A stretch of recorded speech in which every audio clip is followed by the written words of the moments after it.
लो जी भाई लोग, पहले सुनील गावस्कर ने माइक अथर्टन और नासिर हुसैन की इंडिया को जो अनडिनाइबल एडवांटेज मिल रहा है चैंपियंस ट्रॉफी के मुद्दे के ऊपर मंची ठोकी, ठीक ठाक किस्म की ठोकी। उन्होंने तो कहा कि भैया जेब हल्की हो जाएगी, क्या करोगे फिर।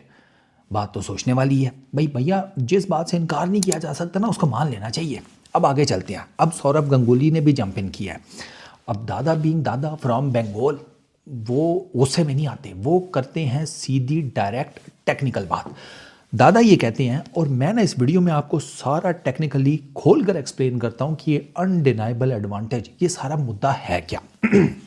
दादा ने ये कहा है कि नासिर हुसैन और अपना दूसरा ये माइक अथर्टन को ये पता होना चाहिए कि अगर टीम इंडिया पाकिस्तान के अंदर खेलती ना, तो जितनी भी टीम्स हैं या जितने भी स्कोर्स वो कर रहे हैं दुबई के अंदर टीम इंडिया वाले, उससे ज़्यादा स्कोर करती। ये बात कोई शक भी नहीं है। अब आप देख लीजिए कि इंडिया के 3 मैचेस हुए हैं दुबई में, कितने रन्स बने हैं। उसी के कॉन्टेक्स्ट में आप ज़रा पाकिस्तान में आइए, लाहौर, कराची, रावलपिंडी, यहाँ पर मैचेस हुए चैंपियंस ट्रॉफी के। 34.96 की बैटिंग एवरेज टीम्स की, 8 सेंचुरीज, 1750 स्कोर हुई हैं। 2 सेंचुरीज ऐसी हैं जिन्होंने चैंपियंस ट्रॉफी के टॉप 2 इंडिविजुअल स्कोर्स खड़े किए हैं। जादरान के 177 और उससे नीचे सेकंड नंबर पे कौन, डकेट 165। अच्छा, इसके बाद 6 ऑफ द 14 इनिंग्स, जो यहाँ पर 14 इनिंग्स खेली गई हैं, उसमें से 6 ऐसी हैं जिसमें 300 से ऊपर रन्स बने हैं। अब आप इस हिसाब से ज़रा उस तरफ जाइए तो भाईजान, India 249 in the match against New Zealand has the highest team total in 6 innings. वहाँ पर 3 मैच हुए, बांग्लादेश के अगेंस्ट इंडिया का, अपना पाकिस्तान, न्यूजीलैंड। हाईएस्ट टोटल है वो 249 है, जो कि इंडिया वर्सेस न्यूजीलैंड बना। ठीक हो गया। और आपने देखा, अब ज़रा ये अनफेयर एडवांटेज का मैं आपको ये बता दूं कि टीम इंडिया सारे मैचेस कहाँ खेल रही है, दुबई के अंदर। अगर वो चैंपियंस ट्रॉफी में आ जाते तो उन्होंने कहाँ खेलने थे, लाहौर के अंदर। क्या तब भी आप कहते कि अनडिनाइबल एडवांटेज मिल रहा है कि इनके सारे मैचेस लाहौर में हैं। अनडिनाइबल एडवांटेज क्या है, सारे मैचेस इंडिया ने दुबई में खेलने हैं, दुबई में ही उनका होटल है, दुबई में ही वो प्रैक्टिस करते हैं, अल्लाह लाते खैर सलाह। वही एडवांटेज तो उनको लाहौर में भी मिलना था, क्योंकि ये बात ऑन द टेबल पीसीबी की तरफ से रखी गई थी कि आप लाहौर आ जाएं, सारे मैचेस वहीं पर होंगे, होटल आपका वहीं पर होगा, प्रैक्टिस एरिया आपका वहीं पर होगा, अल्लाह लाते खैर सलाह। क्या आप उस टाइम भी कहते कि अनडिनाइबल एडवांटेज मिल रहा है। और ये बात याद रखिएगा कि टीम इंडिया ऑलमोस्ट, मतलब बीसीसीआई और पीसीबी एक पेज पर थे। ये आखिरी 10 से 15 दिन जो है ना, इनकी जो बायलैटरल टॉक्स चल रही थी दुबई के अंदर, वहाँ पर कोई भसड़ हुआ है जिससे टीम इंडिया को फिर मतलब बीसीसीआई ने बैकआउट करके हाइब्रिड की डिमांड कर ली थी। ये बात याद रखिएगा। ये आखिरी 10-15 दिन में कहानी जो है वो चेंज हुई है, वरना जो पाकिस्तान इंडिया की पल्स को जानते हैं क्रिकेट की, डीप इस क्रिकेट को उन्होंने एनालाइज़ किया है, वो ये हम सब ये समझ रहे थे कि वो आ जाएंगे। मैं अभी नहीं था कॉन्फिडेंट, मुझे इंडिया पाकिस्तान की पल्स का पता है, मुझे पता है कि यहाँ पर क्या माहौल होता है क्रिकेट से रिलेटेड। तो ये उन्होंने आ जाना था और उनको यहाँ पर भी अनडिनाइबल एडवांटेज मिलता। अब अगर आपको दूसरी चीज़, अब अगर आपको प्रॉब्लम है, अनडिनाइबल एडवांटेज नज़र आ रहा है, तो ये एडवांटेज आपको उस टाइम क्यों नहीं नज़र आया जब चैंपियंस ट्रॉफी का स्केड्यूल बन रहा था। हाइब्रिड मॉडल फिक्स हो चुका था, सारे बोर्ड्स ने, आपने कहा कि ठीक है, आपके अपने क्रिकेट बोर्ड के जो हेड है ना, और आपके वो सीएफओ जब पाकिस्तान आए थे तो उन्होंने ऑन रिकॉर्ड ये बात की हुई है कि यार अगर मसला नहीं निकल रहा तो कोई बीच का रास्ता निकाल लेते हैं। इंडिया अगर पाकिस्तान आकर नहीं खेलना चाहता तो हम चैंपियंस ट्रॉफी को थोड़ी सबोताज करेंगे, हम बीच का रास्ता निकाल लेंगे। वो बीच का रास्ता क्या था, मेरे घर को आने वाली गली थोड़ी थी, वो बीच का रास्ता यही था, हाइब्रिड मॉडल। तो आपको उस टाइम उनसे पूछना चाहिए था कि भैया ये हाइब्रिड मॉडल, ये तो फिर सारे मैचेस एक जगह के ऊपर, एक पिच के ऊपर या 2 सेट ऑफ पिचेस के ऊपर, अब तो खैर एक फ्रेश पिच होगी सेमीफाइनल के लिए अगेंस्ट ऑस्ट्रेलिया। तो कहाँ का फिर आप उस टाइम क्यों नहीं बोले जब ये स्केड्यूल फाइनलाइज हो रहा था चैंपियंस ट्रॉफी का। आपका ईसीबी बड़ा क्रिकेट बोर्ड है, एसीबी को अपने साथ मिलाते हैं, क्योंकि अभी पैट कमिंस भी तो बोल रहे हैं ना अनडिनाइबल एडवांटेज, जॉश बटलर भी बोल रहा है, मॉन्डर डुसान भी बोल रहा है। तो भाईजान ECB, England cricket board, Australian cricket board, south African cricket board, ICC की मीटिंग में क्यों नहीं बोले जब ये स्केड्यूल फाइनलाइज हो गया कि भाई ये तो इंडिया को अनडिनाइबल एडवांटेज हो रहा है। अब आप टूर्नामेंट से बाहर हो गए हैं, तो अब आपके इस रोने धोने ठुन का फ़ायदा कोई नहीं।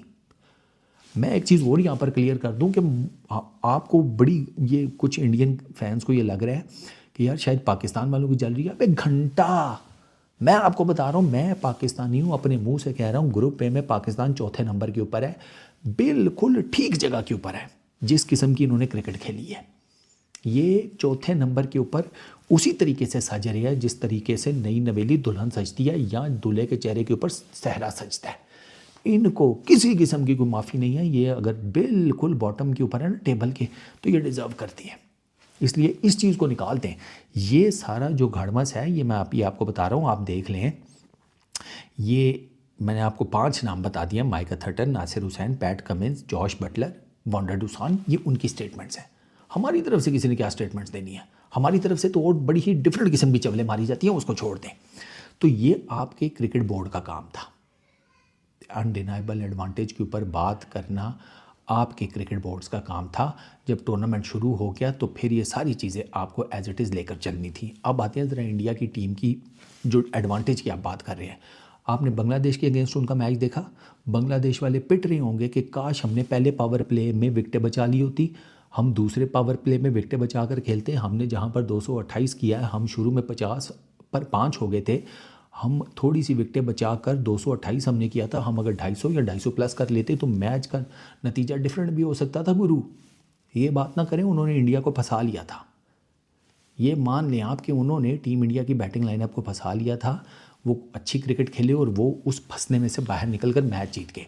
बांग्लादेश के पास 30, 40, 50 रन और होते। ये इंडियन क्रिकेट कमेंटेटर्स और एनालिस्ट और एक्स क्रिकेटर भी कहते हैं कि बांग्लादेश के पास 30, 40, 50 रन और होते तो मैच का रिजल्ट डिफरेंट हो सकता था। अब आते हैं पाकिस्तान वाले मैच के ऊपर। वो तो उसको छोड़ ही दो ना, उसके ऊपर क्या बात करनी। वो तो वन साइडेड अफेयर था। इनका और उनका कोई मुकाबला ही नहीं था। ये बस एवं दुबई घूमने गए थे, बीच में इन्होंने एक मैच भी खेल लिया, हार कर वापस आ गए। अब आते हैं तीसरे मैच के ऊपर। न्यूजीलैंड के अगेंस्ट जो मैच था, न्यूजीलैंड के अगेंस्ट मैच में न्यूजीलैंड की टीम बैटिंग में सेकंड बैटिंग करते हुए उनको बिल्कुल जिसे कहते हैं ना अंडर प्रेशर थे। वो उनको ऐसे लग रहा था कि 250 पता नहीं क्या बला हमारे सामने सेलेक्ट हो गई है, वो इंडिया ने स्कोर कर लिया है और वो प्रेशर में थे। भैया वो इंडिया ने 4 स्पिनर खिलाए थे, तो उससे पहले पावर प्ले में उनके पेसर्स बॉलिंग कर रहे थे। उनको नहीं अटैक कर सकते थे आप। वैसे तो सारी दुनिया के पेसर्स को आप कुटते हैं। रचिन कुटता है, यंग कुटता है, केन विलियमसन कुटता है।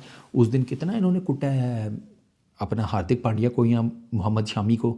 इन्होंने अटैक ही नहीं किया। उसके बाद भी वो टीम जो 250 चेज़ कर रही है, आधा टोटल 250 का आधा कर लें 125-30, वो बनाकर बैठी हुई है पहले 30 ओवर्स में। 7 विकेटें हाथ में हैं, तो आखिरी 20 ओवर्स में आपने मैच गिफ्ट किया ना उनको। आप सेंसिबल बैटिंग करते। वो चेक करो, अक्षर पटेल की लास्ट बॉल के ऊपर बाहर निकल रहा है। भैया एक गेंद रह गई है, जाने दे उसे। वरुण आपके लिए इस वजह से दर्द सर बना कि वरुण को आपकी बैटिंग लाइनअप ने फेस ही नहीं किया हुआ। वरुण के पास मल्टीपल वेरिएशंस है, 7 वेरिएशंस के साथ वो बॉलिंग करता है। उसने आपको इनएक्सपीरियंस की मार दी। आपने उसको खेला नहीं हुआ था। न्यूजीलैंड की जितनी बैटिंग लाइनअप आईपीएल के अंदर खेलती है ना, इन तमाम लड़कों ने वरुण के टोटल मिलाकर 40 गेंदें नहीं खेली हुई। 34 एग्जैक्ट गेंदें हैं जो इन्होंने आईपीएल के अंदर और T20 इंटरनेशनल्स के अंदर वरुण को खेली हुई हैं। तो इनको वरुण की फिर वेरिएशंस कहाँ से समझ में आनी थी?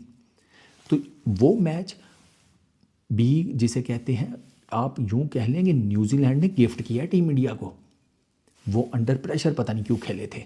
तो जो आप अनडिनाइबल एडवांटेज की बातें कर रहे हैं ना, वो टीम इंडिया के बिल्कुल मतलब इस लेवल तक तो आप कह सकते हैं कि एक ही जगह खेलना है, एक ही वो ग्राउंड है, एक ही शहर है उधर ही, और कंडीशंस और उस वाला तो आप कह सकते हैं।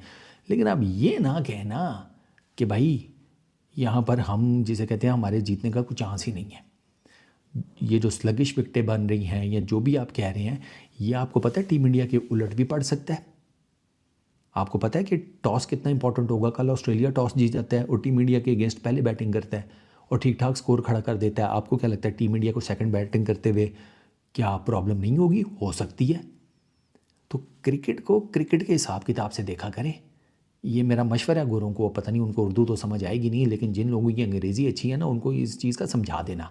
और बाकी ये कि अगर आपको बहुत ही लग रहा है कि यार अनडिनाइबल एडवांटेज दिया गया है फलाना टिमकाना, आप अपने प्लेयर्स ले लें आईपीएल के अंदर से, बाइकआउट कर दें आईपीएल का आपके क्रिकेट प्लेयर्स। पता लगे ना, एहतजाज ऐसे होता है ना, आप आईपीएल में से अपना कॉन्ट्रैक्ट वापस ले लें, आपके प्लेयर्स ईसीबी वाले भी ले लें, अपना ऑस्ट्रेलियन क्रिकेट बोर्ड वाले भी ले लें, साउथ अफ्रीका क्रिकेट बोर्ड वाले भी ले लें, प्लेयर्स निकाल लें। आईसीसी की मीटिंग में, नेक्स्ट मीटिंग में जाकर एहतजाज करेंगे, अनडिनाइबल एडवांटेज हुआ है, ऐसे करें तो पता लगे आप एहतजाज कर रहे हैं। वरना फिर ये वही वाला हिसाब है कि अब इस टाइम ठुन करने का कोई फ़ायदा नहीं।